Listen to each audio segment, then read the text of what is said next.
Could Vermont become the first state with universal broadband? Let's see what's going on here. Gubernatorial candidate Christine Hallquist wants to bring utility populism to Vermont. That's freaking awesome. Christine Hallquist has a plan for universal broadband, and it's all about the grid. She's best known as the first openly transgender gubernatorial nominee, but the former CEO of an electricity cooperative.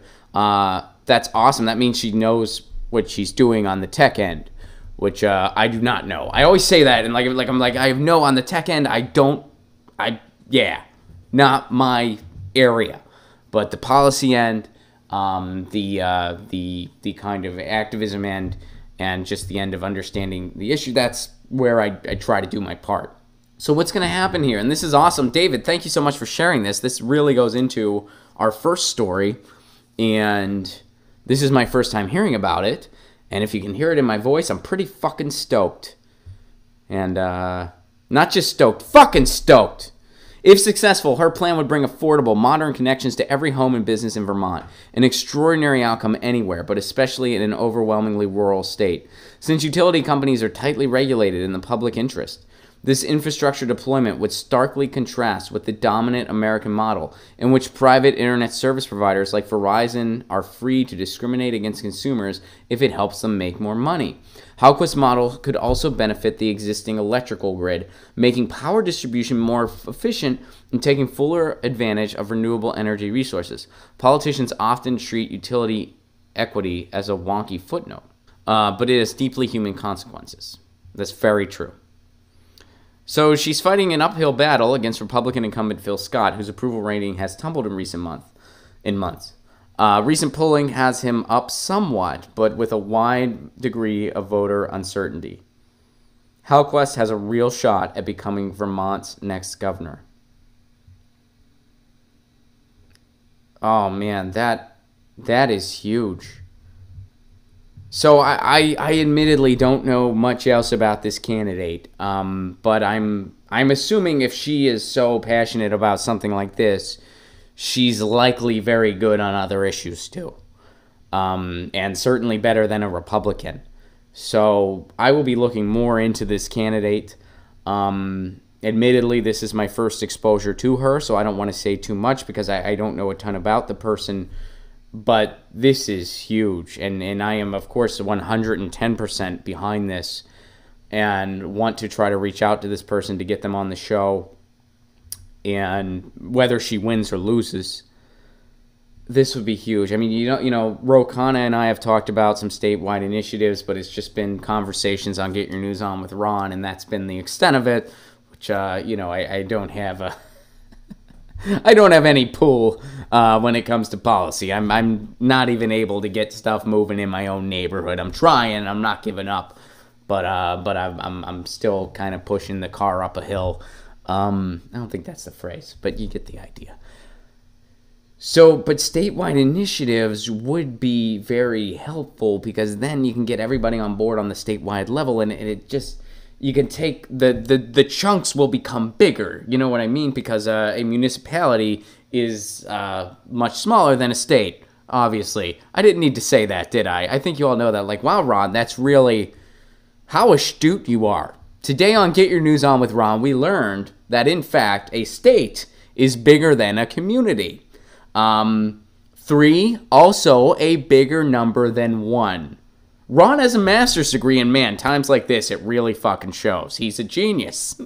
But anyway, this story's awesome. David, thank you so much for sharing this. I didn't know that was going on in Vermont. This is my first exposure to it. This is Get Your News On with Ron, where I'm seeing everything for the first time. Right now, it's very obvious. All right, so let me go back, because so Christine Hallquist is the politician in question here.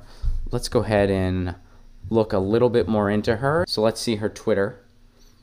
All right, she's got almost 10,000 followers. That's not bad. I know Twitter's not everything. I really do, but sometimes it's like you go to a politician's Twitter and they have like 200 followers, and it's like, okay, you're not like, I get it, Twitter's not everything, but you have to have a social media presence, like you really do. All right, so. Here's her. I'm on her website right now.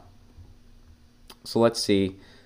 She's been a single-payer healthcare advocate since the 1990s. She's done good with the electric co-op in Vermont.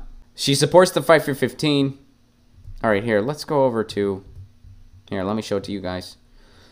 So this is the fiber optic cable. She supports that. She wants to raise the minimum wage to $15. Let's see this. Address the realities of climate change through cost-effective investment.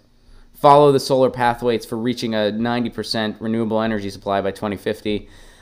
That might be too late, but again, at least climate change is an important thing for her. Ensure safe schools. Address racial disparities. And here we go. Single-payer healthcare advocate since the 1990s. You know how we show different politicians or candidates' websites, and we show, this is kind of wonky where you don't really know if they're for single-payer or not. Where they say, hey, single-payer might be neat, but I'm going to strengthen the ACA and blah, blah, blah. And you're like, we don't know what they actually stand for. And then, apparently that's your fault, by the way. Not theirs for having... Here's what you should do. Here, this is single-payer health kit advocate since the 1990s. That's pretty freaking clear that she's for single-payer health care. And gee, it's a sentence on a freaking website. Not 4 paragraphs of buzzword verbiage word salad. A fucking hey, am I for single-payer? Yes, I'm for it. That's what needs to happen next, single-payer. Well done, Christine. You've got a new fan in me. Christine Halquest, if you're in Vermont, please look into her. And we're going to look into having her on the show. Because whether she wins or not, I hope that regardless, and I want to see her win, obviously, but whether she wins or not, I hope she continues to pursue a statewide initiative for broadband. Obviously, it's not municipal broadband because it's in the state. And remember, we learned a state is bigger than a community. Huh? But I hope she continues pursuing that regardless. That's huge. David, thank you for bringing this to my attention. She's got a new fan today in me, and I hope in some of you as well. Get your news on with Ron. Don't you want to know what's going on? We're getting our news on today. Get your news on with Ron. Don't you want to know what's going on? We're getting our news on today. Yeah, yeah, yeah. You can tweet me an article at Ron Placone. We'll go through it together and make it our own. Get your